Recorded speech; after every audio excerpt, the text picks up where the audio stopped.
Ready. Start.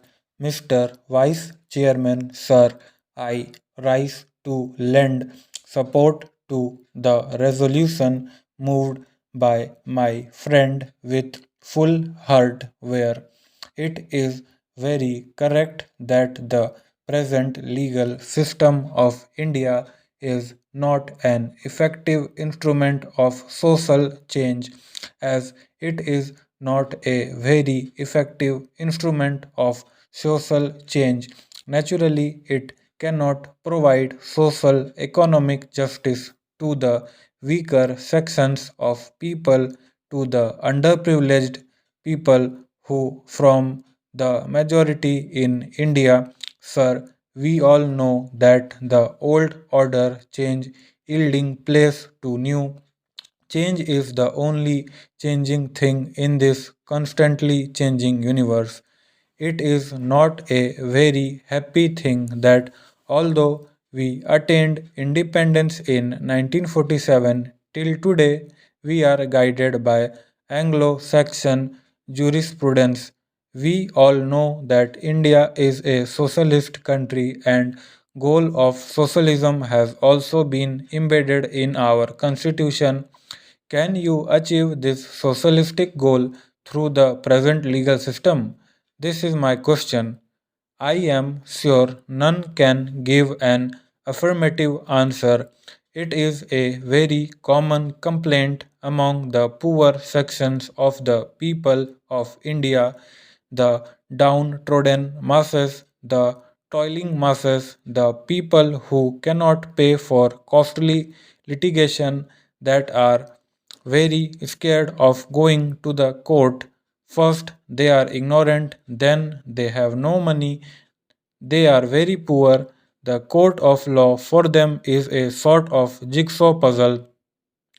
Whenever they go to a court to fight out a case for the redressal of their grievances, they always have the psychological fear. What is that fear? What is the use of going to the court?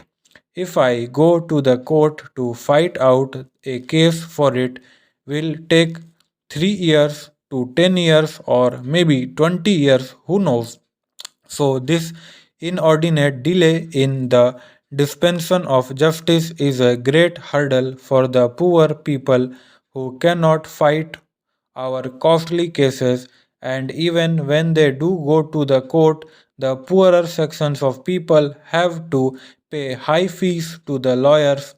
In the process, they lose all their property, lock, stock, and barrel, and whatever they already have. There is a very interesting story. Two poor people were fighting out a case in the court over land. They had been paying fees to the lawyers for a long time. If a man gets justice after 20 years, what is the use of this? Now, as far back as 1928, Pandit Motilal Nehru laid great emphasis on judicial reforms, and in the 50s also, the chip of the old block, Pandit Jawaharlal Nehru harped on the same string. Now, when people go to the court day after day, they have to wait, and why? Because some of the people do not know the actual procedures. Some people are afraid of going to the court, and poor people have got a sort of sentiment that these courts are meant for the rich people, for the affluent section of the society, for people with money and fortune, and it is not meant for the poor. If we introduce this sort of judicial reforms by appointing a commission by which this sort of misgivings and apprehensions are totally removed the minds of poor people of India, the earlier is done, the better it is for our country. Now, when we speak in terms of separation of powers of the executive, the legislature, and the judiciary, all the pundits and all the scholars take part in this sort of discussion and debates, and All of them lay great emphasis on the separation of the judiciary from the other two. There is a great reason behind it.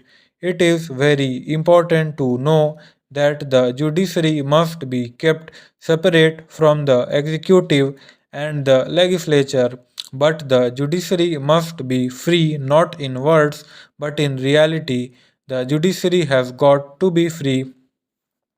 Now, our beloved Prime Minister has introduced the one new program. There are many schemes under this program, and I have found that under this one new program, lands have been distributed free to the landless people. But what happened the moment the new regime came? All the landlords came and swooped on them and took away the lands, and those poor people did not get any justice anywhere. So, if justice remains just on paper, if justice is not carried into the field to the poor people of our country, what is the value of this justice?